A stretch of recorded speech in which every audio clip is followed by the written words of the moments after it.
When I first started eating whole food plant-based about 6 years ago, I used to get really overwhelmed and overcomplicate things when it came to traveling on this diet. But it really doesn't have to be this stressful, anxiety-filled situation.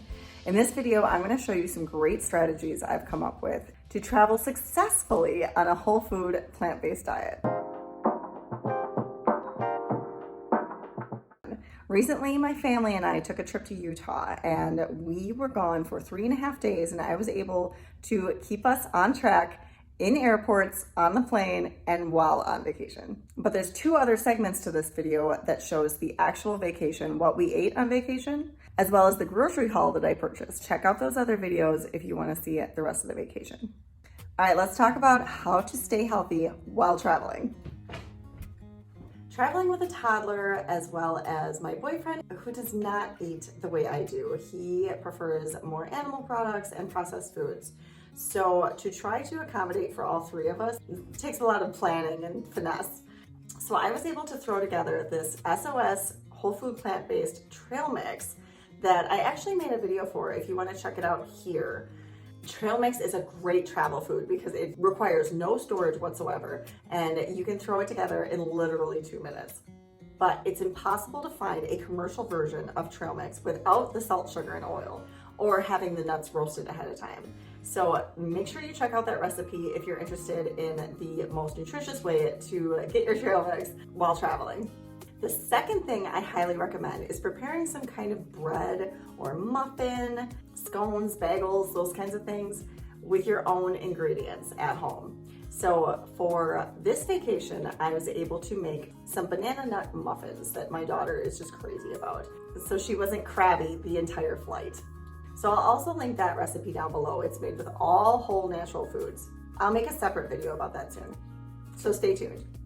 2 other items that I highly recommend you prepare at home prior to the trip are some kind of granola and crackers.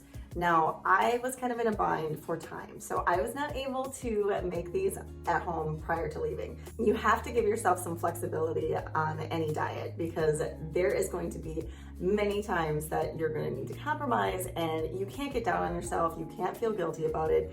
Yes, an ideal situation would have been for me to have plenty of time to make my homemade granola, crackers, banana nut bread, and trail mix, but I was only able to make the 2. When you have to compromise, it's important to look at all the ingredients in commercial store brands. So make sure there's not a ton of added oil, salt, or sugar, or other chemicals that you do not recognize whatsoever, or that you do recognize and know that they don't belong in your food supply. So things like preservatives, texturizers, food colorings, things of that nature. So after searching for like literally 30 minutes at the grocery store, I was able to find this, what's left of this granola. I always get gluten-free just because I have celiac disease, so my daughter has like a 10% chance of acquiring the illness. It's just easier for me to handle her foods and prepare everything when I know it's gluten-free. I don't have to be over conscientious about what I'm touching or what I'm doing with my hands at any point in time. So this particular granola does have a little bit of cane sugar, but it's mostly sweetened with pear juice concentrate, pineapple syrup, pineapple juice concentrate, and peach juice concentrate.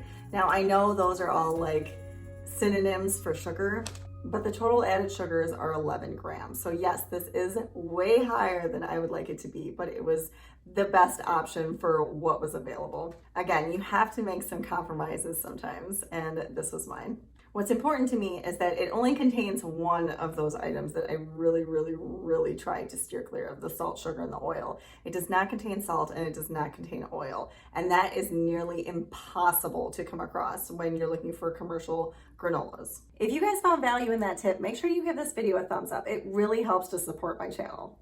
And the crackers, the Mary's Gum Crackers brand, are always my go-to because it tends to be the most nutritious, as well as this particular brand tends to hold the least amount of chemical additives, including salt, sugar, and oil. There is some added salt in these crackers, but I was very happy again to not see the sugar and the oil. As long as there's just one of those added components, I try not to get too bent out of shape about it, as long as it's a minimal amount. You really have to choose your battles. I know some people are diehard whole food plant-based SOS-free, but when you're traveling with a toddler, and this was also a business trip, so I worked the whole time I was there, so there was no way for me to have the time to plan way in advance to get everything in place that I needed to.